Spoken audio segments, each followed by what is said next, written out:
Bonjour, je me nomme Stéphane Ruet, je suis unique créateur et responsable, là, comme vous, là, et fier de l'être.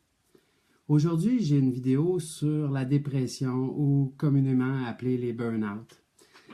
J'ai beaucoup de gens qui viennent me voir avec cette situation-là dans leur vie, où est-ce qu'ils sont dans un épuisement, mais total. Alors, de comprendre de où la dépression commence. Elle commence avec une habitude qu'on a pris quand on était toute jeune. Puis cette habitude-là, c'était de ne pas s'écouter ou d'arrêter de s'écouter. Je vous explique.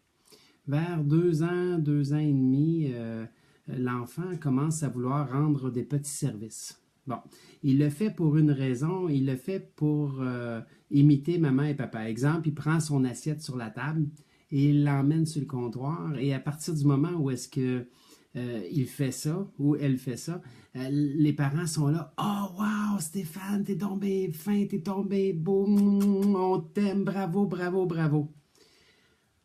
Wow, l'enfant qui reçoit toutes ces bravos-là, ces câlins-là, donc il commence à comprendre que c'est ça qu'il veut. Alors, il répète hein, la même rengaine. Dans le fond, il reprend l'assiette sur le comptoir, il l'amène sur la table, il reprend l'assiette sur la table, pardon, il la ramène sur le comptoir. Et de fil en aiguille, à force de faire la même action, l'enfant reçoit de moins en moins de gratitude et de bisous et de câlins. Et c'est là que l'enfant commence à comprendre qu'il ne doit pas juste faire ça. Il doit faire d'autres choses aussi. Et là, ça devient une quête. Qu'est-ce que je peux faire pour faire plaisir à maman et à papa pour être certain ou certaine de recevoir de l'amour et de la reconnaissance?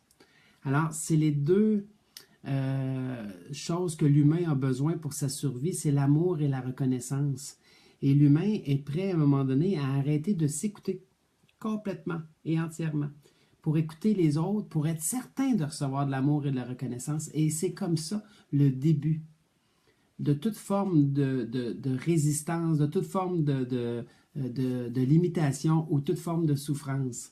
Alors, à partir du moment où est-ce qu'on arrête de s'écouter, on commence à écouter les autres, on ne peut plus être dans notre cœur. Parce que ça devient une quête. Hein? On ne le fait pas par amour, on le fait pour recevoir de l'amour et de la reconnaissance. Donc, les formes de dépression viennent du fait que ça devient une empilade. Je vous donne un exemple. Une madame, une femme mariée, OK? Son mari laisse ses bas au pied du lit. OK? Simplement. Il fait juste laisser ses bas au pied du lit. Mais la femme décide de les ramasser. Puis à tous les jours, elle les ramasse. L'homme, comme tel, sait même pas qu'elle les ramasse parce que quand il se lève, il n'y a plus de bas. Et donc, pour lui, ces bas-là n'existent plus.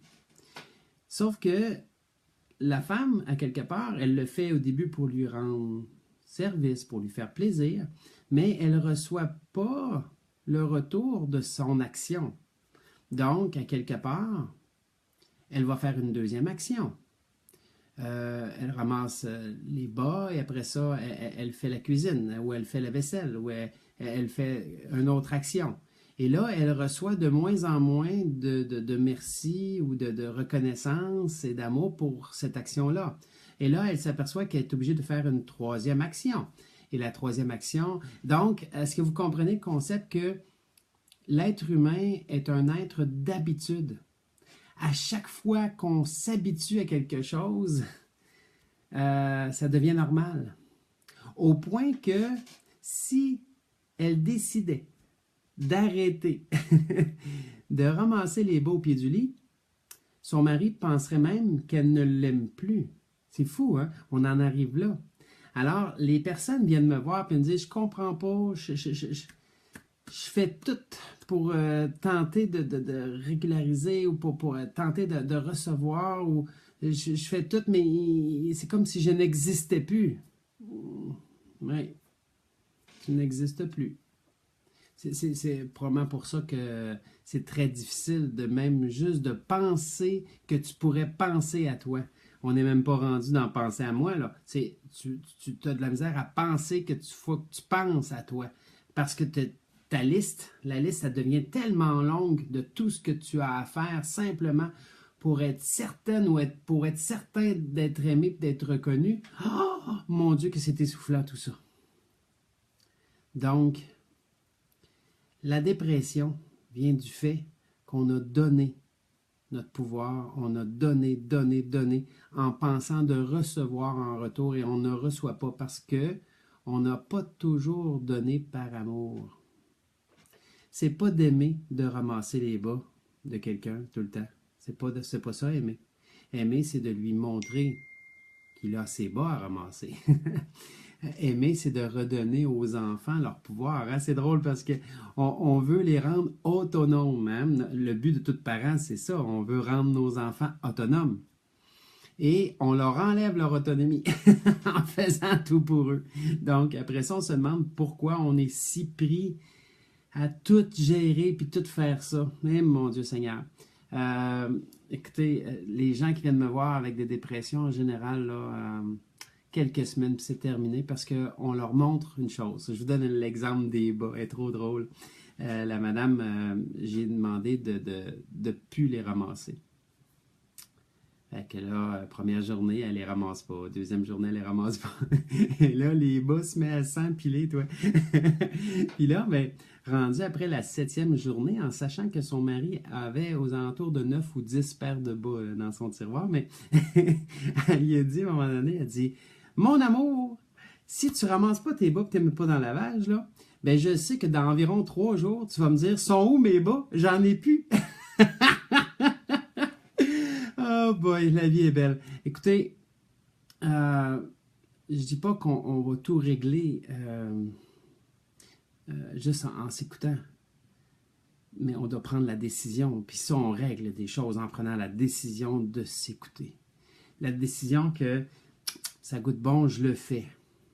Ça goûte pas bon, je le fais pas. Si je me sens obligé de le faire, je vais regarder peut-être une autre façon de voir la chose, comment je pourrais arriver à la faire par amour et avec amour. Et là, tout ce qu'on se met à émaner à ce moment-là, c'est cet amour-là et on la reçoit. C'est tellement simple la vie. Oh mon Dieu Seigneur, c'est beau. Écoutez, faut pas dénigrer les gens qui sont en dépression ou en burn-out. C'est vrai. La fatigue excessive qui est arrivée dans leur vie n'est pas un hasard. Elle n'est pas arrivée là comme ça, boum, en une journée. Ils n'ont pas décidé d'être comme ça en une journée. Mais il faut comprendre que vous pouvez vous en libérer, par exemple. En libérer en prenant une décision que c'est terminé. Vous allez vous occuper de penser à vous. Penser à vous ne veut pas dire être égoïste et d'arrêter de penser aux autres. C'est pas ça. Mais de penser à nous, ça veut dire aussi de remettre aux gens leurs responsabilités. Et quand tout le monde est responsable et que c'est beaucoup plus facile. Juste en terminant, j'ai une autre madame qui, à un moment donné, qui vient me voir dans mon bureau puis elle me disait je suis plus capable, ma fille, elle était stressée, nerveuse, elle était vraiment là, ouf, au bout du rouleau. Sa fille avait beaucoup de misère en relation avec sa fille, puis c'était fou, là.